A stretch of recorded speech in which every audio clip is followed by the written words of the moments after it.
Karena dabat al-ard ini adalah sebuah frasa yang berarti binatang buas atau monster yang muncul dari perut bumi. Terus kalau burung ini terbang, dikatakan kalau dia itu mampu menutup sebagian matahari guys. Jadi dia ini salah satu makhluk yang juga akan menyaksikan akhir daripada bumi ini.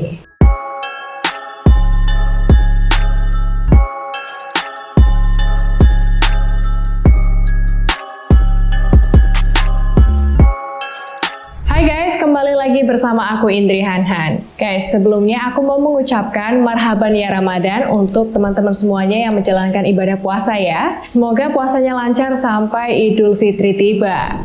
Guys, dari kemarin kan kita udah bahas tentang kasus pembunuhan terus nih. Nah, kali ini bisa lah ya kita bahas tentang makhluk mitologi yang ada dalam agama Islam. Nah, makhluk-makhluk ini sebelumnya belum bisa kita lihat guys, makanya dinamain sebagai makhluk mitologi. Nah, tapi kali ini bisa banget nih kita ngulik sendiri tentang cerita kehidupannya, kapan dia akan keluar, dan cerita lainnya juga yang jumlahnya tuh banyak banget guys di dalam Al-Quran dan juga hadis. Nah, kalau ngomongin soal agama, mau itu agama Islam, Kristen, Hindu, Buddha, sampai agama Yahudi, itu sebenarnya semuanya punya misteri yang belum terpecahkan guys. Tapi di dalam agama manapun pasti ada ceritanya sendiri ya. Dan kita sebagai individu yang mengimani suatu agama diwajibkan buat percaya dan juga wajib nih mengimani apapun sejarah, apapun cerita yang ada di dalam kitab suci agama yang kita anut. Nah, pada hari ini kita akan membahas tentang misteri-misteri yang ada di dalam agama Islam guys, terutama di bagian makhluk mitologinya, karena menurut aku ini bakalan seru banget.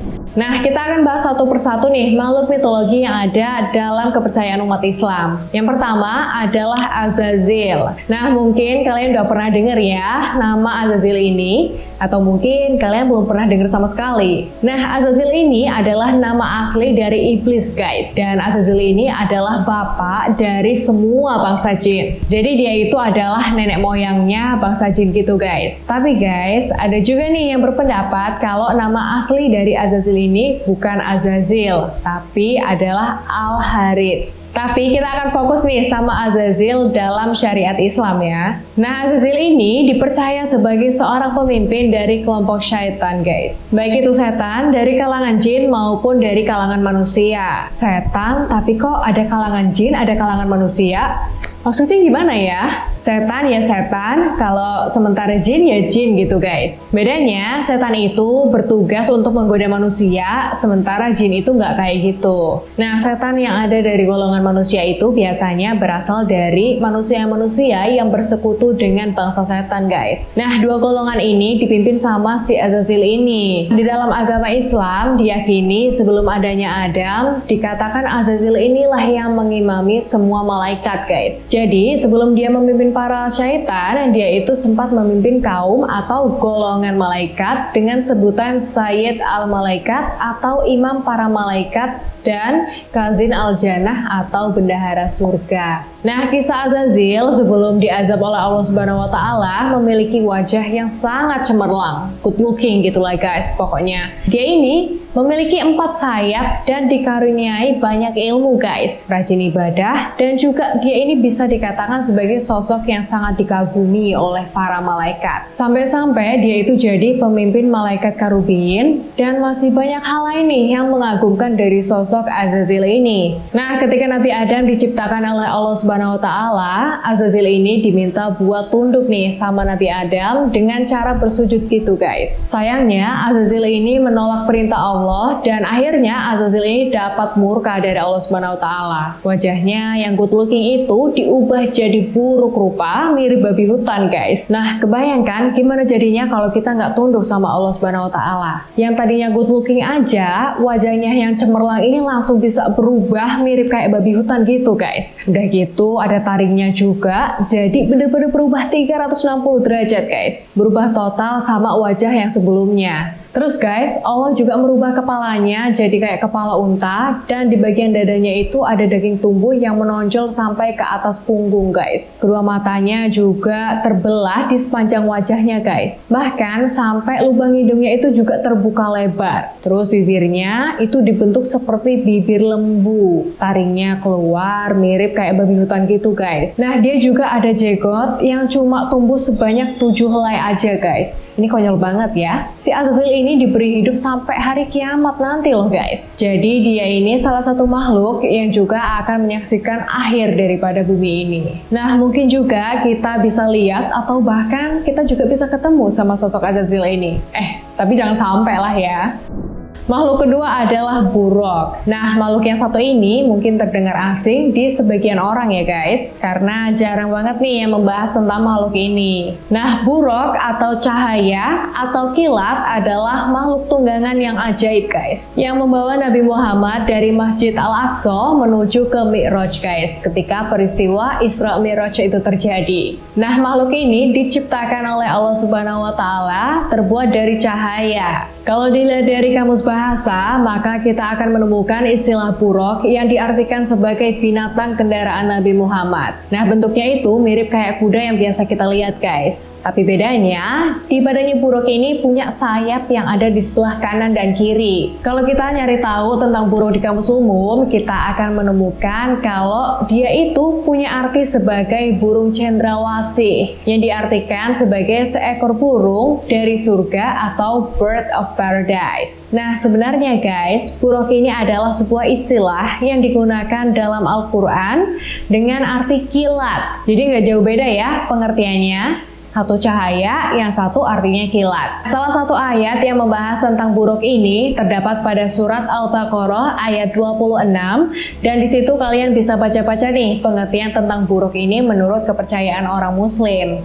Makhluk mitologi yang dipercaya dalam agama Islam yang ketiga bernama burung ankok. Nah, berbicara tentang burung ankok ini sebenarnya udah lumayan terkenal dan cukup familiar nih dalam agama Islam. Di mana burung ankok ini adalah sosok makhluk yang berbentuk seperti burung besar dan sangat misterius dalam mitologi Islam. Burung ini disebutkan namanya dalam buku Zakaria Al-Zahwini yang berjudul Makhluk-makhluk Ajaib dan Hal-hal Aneh yang Ada. Burung raksasa ini pernah dikisahkan sama Al-Kisai. Diceritakan kalau burung tersebut pernah ada pada zaman Nabi Hanzalah dengan umatnya yang disebut Azab Ar-Ros. Ia berhasil membunuh burung ini dengan cara meminta doa kepada Allah Subhanahu wa Ta'ala untuk mematikan dan memutuskan keturunannya. Nah, burung ini sering diidentikan atau disamakan dengan burung Simurg dari Persia dan juga Phoenix dari Mesir kuno. Nah, menurut manuskrip kuno berupa teks Arab kuno dari Timur Tengah, legenda burung kolosal ini dikisahkan memiliki tubuh dengan ukuran yang sangat besar. Bahkan saking besarnya, burung ini tuh sanggup membawa seekor gajah dengan cakarnya yang tajam guys. Nah, sumber-sumber kuno juga menjelaskan kalau burung ankok ini pernah dipercaya sebagai makhluk mulia yang diciptakan oleh Allah. Menurut Al-Kisai mengatakan kalau burung ini tinggal di sebuah gunung tinggi yang bernama Gunung Falaj. Terus kalau burung ini terbang, dikatakan kalau dia itu mampu menutup sebagian matahari guys. Nah, kebayangkan seberapa besar sih burung ini kalau dia terbang? Terus bulunya itu memiliki warna yang sangat banyak. Lehernya seperti leher unta, memiliki 4 sayap dengan 2 sayap yang panjang dan yang 2 lagi lebih pendek. Dan ini sih burungnya kalau hidup sampai zaman sekarang, udah pasti makanannya itu kita, manusia sama hewan-hewan. Oke, kita lanjut ya ke Dabat Al-Ard. Nah, makhluk ini itu sebenarnya ngeri banget loh guys. Karena Dabat Al-Ard ini adalah sebuah frasa yang berarti binatang buas atau monster yang muncul dari perut bumi. Dan di dalam agama Islam, binatang ini sebagai salah satu tanda sebelum datangnya hari penghakiman. Binatang ini nantinya akan keluar dari kota Mekah dekat Gunung Safa. Dan binatang ini akan muncul setelah peristiwa matahari yang terbit dari barat. Dia akan berbicara dengan bahasa Arab dengan kata-kata yang jelas dan juga fasih guys. Dabat Al-Ard ini membawa tongkat Nabi Musa dan juga cincinnya Nabi Sulaiman. Ibnu Jurayj mengatakan bahwa Ibnu Zubair menjelaskan binatang ini dengan sangat detail. Dikatakan kalau dia itu punya kepala seperti kepala kerbau, matanya seperti mata babi, dan telinganya itu seperti telinga gajah. Terus dia juga dikatakan memiliki tanduk yang mirip dengan tanduk rusa jantan. Lehernya sedikit panjang mirip dengan burung unta. Terus dadanya itu seperti dada singa guys. Warna dari makhluk ini dikatakan mirip dengan corak kulitnya harimau. Kayak ada 2-3 warna gitu guys di tubuhnya. Dan panggulnya itu mirip dengan panggul kucing. Ekornya juga dikatakan mirip dengan ekornya biri-biri jantan. Dan kakinya itu dikatakan seperti kakinya unta. Jadi makhluk ini tuh semacam kombinasi dari beberapa gabungan makhluk-makhluk itu guys. Bentuknya juga jadi aneh banget kan? Nah, makhluk mitologi dalam agama Islam selanjutnya adalah Dabah. Dikatakan dia itu adalah makhluk atau hewan melata yang sangat panjang. Jadi kayak semacam ular gitu guys. Dan dia itu di dalam hadis dideskripsikan bahwa dia itu keluar dari sebuah gunung dengan kecepatan yang sangat cepat. Bahkan seperti kecepatan kuda guys. Namun saking panjangnya, setelah 3 hari badannya ini baru keluar setengah badannya aja. Nah, kalian bisa bayangkan kan seberapa panjangnya sih makhluk ini? Karena 3 hari aja dia itu baru keluar setengah badannya aja guys. Berarti kira-kira butuh waktu 6 hari tuh baru kelihatan seluruh tubuhnya itu kayak gimana. Terus dia itu membawa cincin sama tongkatnya Nabi guys. Dan ciri-cirinya tuh dia ini mirip banget sama naga. Oke, kita lanjut ya ke makhluk mitologi selanjutnya.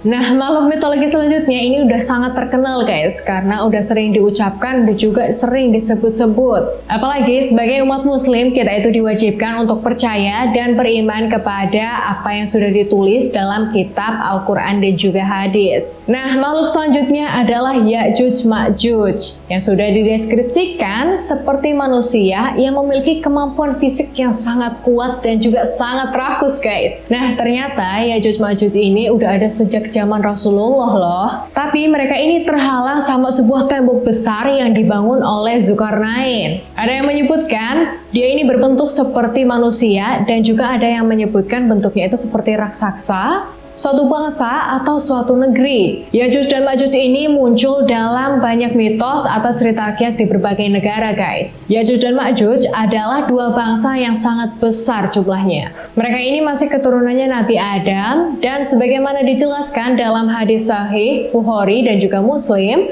walaupun mereka ini dari jenis manusia, keturunannya Nabi Adam, tapi mereka ini memiliki sifat khas yang berbeda dari manusia biasa guys. Ciri-ciri utama mereka adalah rusak dan jumlah mereka ini sangat banyak guys. Sehingga ketika mereka turun dari gunung, diibaratkan kalau mereka ini akan seperti air atau seperti banjir yang mengalir turun dari gunung. Bangsa ini tidak fasih berbicara dan dikatakan kalau bangsa ini punya mata kecil atau sipit. Terus hidungnya sangat kecil dan juga mukanya sangat lebar guys. Mempunyai kulit berwarna merah dan dikatakan kalau wajahnya itu seperti perisai. Kita lanjut ke makhluk mitologi menurut agama atau kepercayaan Islam lainnya, yaitu Dajjal. Berbicara tentang Dajjal, pastinya banyak dari kalian yang udah paham ya, dan juga udah pernah denger nih, karena emang udah sering banget ya dibahas buat mengingatkan soal akhir zaman. Mengutip buku Fitnah dan Petaka Akhir Zaman oleh Abu Fatihah Al-Adnani, pemberian nama Dajjal ini digunakan oleh Rasulullah. Beliau menggunakan sebutan ini buat para pendusta agama guys. Nah, kemunculan Dajjal ini bisa juga sebagai sebuah pertanda adanya akhir zaman, dan Dajjal bisa digambarkan sebagai sosok yang sangat berbahaya menjelang hari akhir nanti. Kehadiran dari Dajjal ini juga menjadi sebuah bencana keimanan yang sangat besar bagi umat muslim guys. Makhluk yang satu ini diberikan kelebihan oleh Allah, yaitu semua ucapannya dapat dikabulkan dan juga diwujudkan. Makanya nanti bakal banyak nih orang yang percaya dengan ucapan dari mulutnya si Dajjal ini. Di dalam kisah, dia ini akan mendapatkan banyak pengikut guys. Pengikut-pengikutnya di dunia atau di bumi ini dikatakan akan banyak banget guys. Dan mereka ini akan tunduk atau percaya sama setiap ucapan yang dikatakan oleh Dajjal. Setiap orang yang tidak mendengar ucapan atau tidak mengikuti ajarannya si Dajjal ini akan dibunuh guys. Sosok Dajjal sendiri pada akhirnya nanti akan dibunuh oleh Nabi Isa, atau kalau di dalam umat Kristen disebut dengan Isa Al-Masih. Nabi Muhammad mengingatkan nih kepada para pengikutnya untuk membaca atau menghafal 10 ayat pertama dari surat Al-Kahfi sebagai perlindungan dari Dajjal. Dan kalau bisa, umat muslim berlindung di kota Mekah atau di kota Madinah, karena si Dajjal ini tidak akan pernah bisa masuk ke kota tersebut guys, karena akan dijaga oleh para malaikat. Rasulullah mengingatkan kepada para umatnya untuk selalu berdoa kepada Allah, dan juga Rasul mengingatkan tidak ada bencana yang paling hebat dan yang paling besar kecuali bencana kemunculan Dajjal sejak diciptakannya Nabi Adam hingga hari penghakiman, guys. Selain itu, keluarga Dajjal termasuk ayah, ibu, kakek, dan juga nenek moyangnya merupakan penyembah berhala. Mereka adalah keturunan Yahuza yang udah menikah selama 30 tahun tapi nggak dikaruniai seorang anak. Nawas bin Sam'an telah meriwayatkan bahwa Rasulullah memaparkan ciri-ciri Dajjal kepada para sahabat-sahabatnya. Ciri-ciri Dajjal adalah seorang pemuda dengan rambut yang keriting, sementara bermata buta satu, guys, tepatnya mata sebelah kanannya. Terdapat tulisan kafir juga di antara matanya itu, dan cara dia berjalan itu kelihatan gak normal gitu loh, guys. Jadi si Dajjal ini nanti adalah sosok yang akan menghancurkan seluruh bumi, guys. Gila, ngeri banget ya pokoknya kalau bahas si Dajjal ini. Oke, yang terakhir adalah Imam Mahdi, yang pastinya udah banyak yang tahu nih soal Imam Mahdi yang nantinya akan menyatukan umat Islam untuk melawan Dajjal. Nah, beliau adalah keturunan langsung dari Rasulullah dan bahkan akan punya nama yang sama dengan beliau dan nama yang sama juga dengan ayahnya. Disebutkan bahwa Imam Mahdi awalnya bukan orang yang baik, guys. Tapi Allah Subhanahu wa Ta'ala mengubah akhlaknya dalam waktu 1 hari saja. Imam Mahdi ini nantinya akan mempersatukan umat Islam di dunia untuk melawan Dajjal. Nama Imam Mahdi sebenarnya adalah Muhammad, sama seperti nama Nabi Muhammad. Nama ayahnya pun juga sama seperti nama ayah Nabi Muhammad, yaitu Abdullah. Nama Imam Mahdi sama persis dengan Rasulullah, yaitu Muhammad bin Abdullah. Nah, itu dia guys, tadi beberapa cerita tentang makhluk-makhluk mitologi yang dipercaya yang ada di dalam agama Islam. Nah, kalau menurut kalian, mana nih sosok yang paling menakjubkan? Nah, buat teman-teman, barangkali ada yang mau komen di bawah dan berikan contoh makhluk mitologi dari agama Kristen, Hindu, Buddha, bahkan Yahudi. Makhluk mitologi apa aja sih yang dipercaya oleh agama-agama tersebut? Nah, kita sharing-sharing ya di bawah. Sekian video ini berakhir, saya Indri Hanhan pamit undur diri, sampai bertemu di video selanjutnya ya. See you!